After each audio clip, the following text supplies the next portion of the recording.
नमस्कार, सत श्री अकाल, अस्सलाम वालेकुम, जय हिंद साथियों। आप सभी का तहे दिल से स्वागत करते हैं बिहार शिक्षक टीजीटी पीजीटी एंड टीचर्स अड्डा के इस महामंच पे। एक खास इन्फॉर्मेशन जो आप सभी के लिए लेकर आ रहा हूँ, बिहार शिक्षा भर्ती को लेकर टीआरई 4.0 में कितनी रिक्तियाँ रहने वाला है, कब नोटिफिकेशन जारी होगा और क्या होने वाले हैं बदलाव। ये ज़्यादा मुद्दा इम्पोर्टेंट है कि क्या होने वाला है बदलाव। साथियों, थोड़ा सा डिटेल में समझते हैं। जो आज की ये नोटिफिकेशंस, जो अपकमिंग आपका जो नोटिफिकेशन है बीपीएससी को भेजा जा चुका है। ये तो बहुत दिन से आप सुनते आ रहे हैं, ठीक है।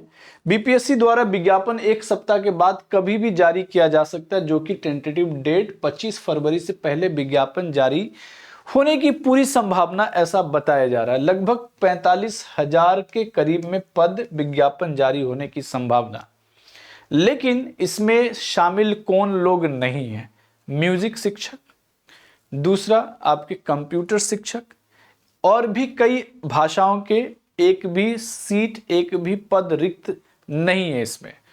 अब जाहिर सी बात है कि बिहार के लगभग 87-88% ऐसे स्कूल हैं जहां पे कोई म्यूजिक के शिक्षक नहीं है। आज भी बहुत सारे स्कूल ऐसे हैं जहां पे कंप्यूटर के शिक्षक नहीं है, और भी बहुत सारे सब्जेक्ट है जिसकी कोई शिक्षक है ही नहीं। तो उसकी बात ही नहीं की गई है जो अभी नोटिफिकेशन आने वाला है। दूसरा है कि बीपीएससी के कैलेंडर जारी होने के बाद बीपीएससी टीआरई का कोई भी जगह नहीं दिया गया कि कब आपको जो है फॉर्म भराया जाएगा और कब एग्जाम्स होंगे।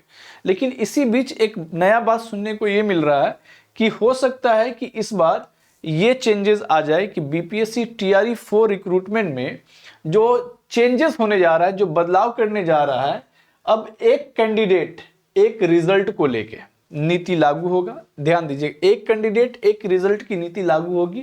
इसका मतलब यह है कि एक उम्मीदवार का चयन केवल एक ही स्तर के लिए किया जाएगा। अब तक की जितनी भी भर्ती थी, एक ही छात्र का नाम प्राथमिक, मध्य और माध्यमिक तीनों सूची में आ जाता था। जैसे टीजीटी 6 to 8, 9 to 10th और 11-12th में देखने को मिलता था। तीनों में एलिजिबल आप में से कई ऐसे छात्र होंगे जो तीनों में एलिजिबल होंगे और फॉर्म भरते हैं।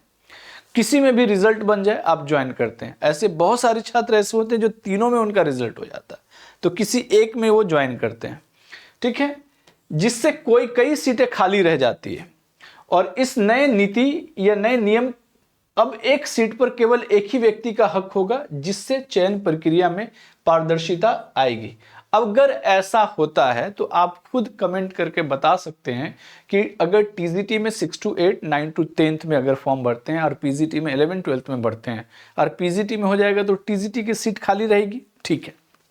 लेकिन ये प्रोसेस पहले भी था। जब कोई व्यक्ति का सीट अगर खाली रह जाता है तो आप क्या करते हैं कि आप वेटिंग लिस्ट निकालना चाहिए था। वेटिंग लिस्ट, जो बच्चे का कट ऑफ थोड़ा बहुत कम है और उस एरिया में उस सीट खाली रह गया, तो वेटिंग वाला कंफर्म होना चाहिए।